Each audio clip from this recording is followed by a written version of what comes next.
اوعى تغلط الغلطة دي وانت بتحل السؤال الجاي. ركز قوي في السؤال وركز كمان في الإجابة. السؤال بيقول زي ما انت شايف do you have a car؟ طبعا هجاوب اقول yes I do ولا yes I have. جرب وفكر.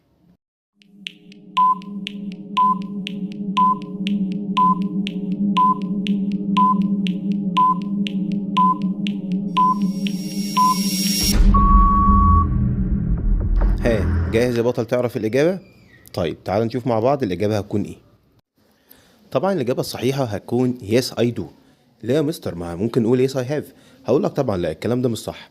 لازم بالنسبة للسؤال اللي بادئ بفعل مساعد سواء verb to do أو verb to have أو verb to be أو modal verbs اللي هي الأفعال الناقصة، لازم تكون الإجابة من نفس نوع السؤال. سألت بدو جاوب بدو.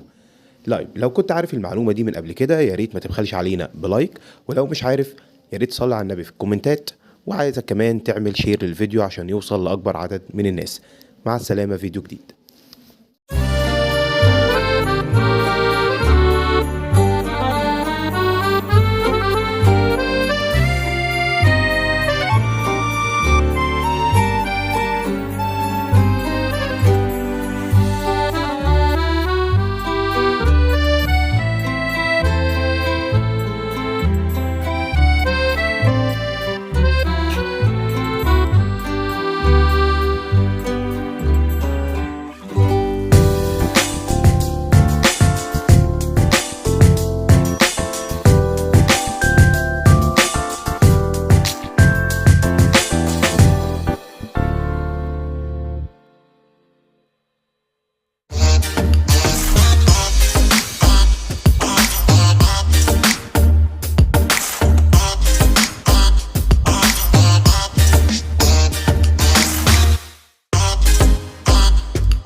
يلا يا بطل شوف الجملة دي هتحلها ازاي.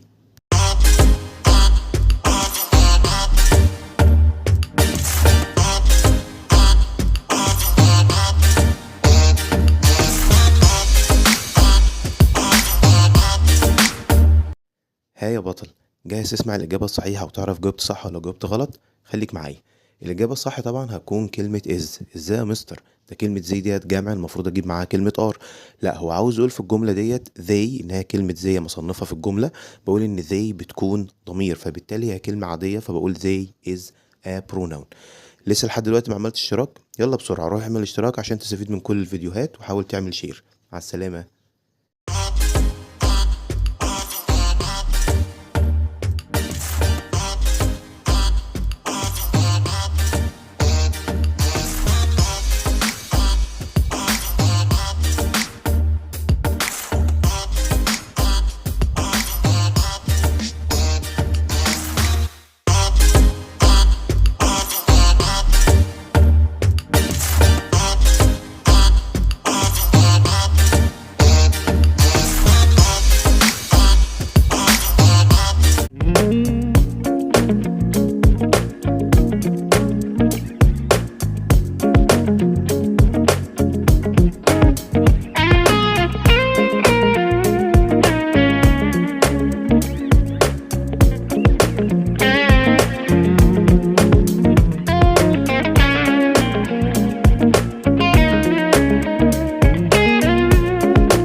زي ما حضراتكم تابعتوا في الفيديوهات اللي فاتت انها كانت عبارة عن تحديات سهلة وبسيطة، كانت قايمة على ان احنا في بعض الكلمات الانجليش بنترجمها ان ارابيك، او بعض الجمل اللي هي الايدمز المصطلحات يعني او الامثال ونترجمها من عربي لانجليزي او من انجليزي لعربي. افتكر معايا الجملة دي كده، كان بيقول it's raining cats and dogs. It's raining cats and dogs. طبعا خلي بالك من حاجة مهمة قوي، ان عندنا في الترجمة حاجة اسمها ترجمة حرفية ودي ما تصلحش خالص. ترجمة حرفية يعني بترجم كل كلمة بمعناها. طبعا في الجملة ديت لو ترجمتها ترجمة حرفية هقول انها تمطر قطط وكلاب. طبعا ده طبعا غلط. طب ايه يا مستر الصح بتاعها؟ ده تعبير بيتقال ومعناه بالعربي انها تمطر بغزارة. يعني لما السماء بتمطر كتير جدا بقول انها تمطر بغزارة. طبعا مش هقول انها تمطر قطط وكلاب، طبعا الترجمة الحرفية اكيد طبعا غلط. يبقى الصح بتاع الجملة ديت زي ما احنا اتفقنا it's raining cats and dogs، انها تمطر بغزارة، وده هو التعبير الصح او الاجابة الصحيحة. طبعا لو انت عارف المعلومة دي من قبل كده يا ريت تدوس لايك، ولو اول مرة تعرفها ما تنساش تعمل اشتراك وشير عشان الفايدة تعم بالجميع. مع السلامة.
اوعى تغلط الغلطة دي وانت بتحل السؤال الجاي. ركز قوي في السؤال وركز كمان في الإجابة.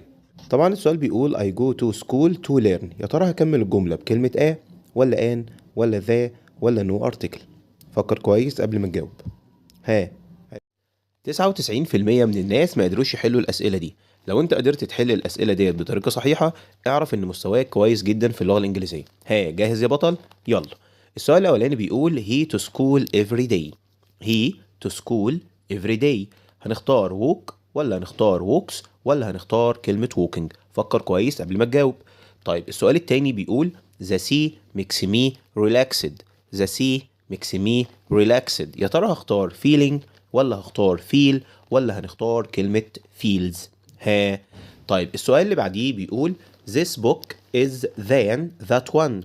this book is than that one. يا ترى هختار interesting ولا هنختار more interesting؟ فكر كويس وشوف ممكن تجاوب السؤال ده ازاي. السؤال اللي بعديه بيقول I my keys at home. I my keys at home. يا ترى هختار left ولا هختار forgot؟ فكر كويس قبل ما تجاوب. لو عجبك الفيديو وعارف ان في حد مهتم باللغة الانجليزية ممكن تعمل له شير عشان يستفيد. ولو حبيت تتعمق اكثر في اللغة الانجليزية يشرفني وجودك في القناة. كان معاكم مستر مشهور. اشوفكم في فيديو جديد. مع السلامة. تبقى أسطورة بجد في اللغة الإنجليزية لو عرفت تحل اللغز ده. اكتب لي في التعليقات.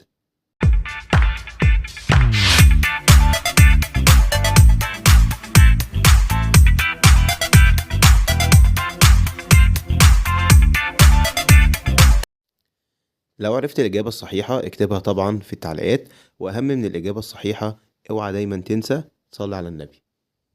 لو عجبك الفيديو وعارف حد ممكن يستفيد من الفيديو ده فممكن تعمل له شير، ولو حبيت تتعمق أكتر في اللغة الإنجليزية يشرفني طبعا وجودك في القناة، وشوف الفيديوهات اللي ممكن تناسبك. كان معاكم مستر مشهور، أشوفكم فيديو جديد، مع السلامة.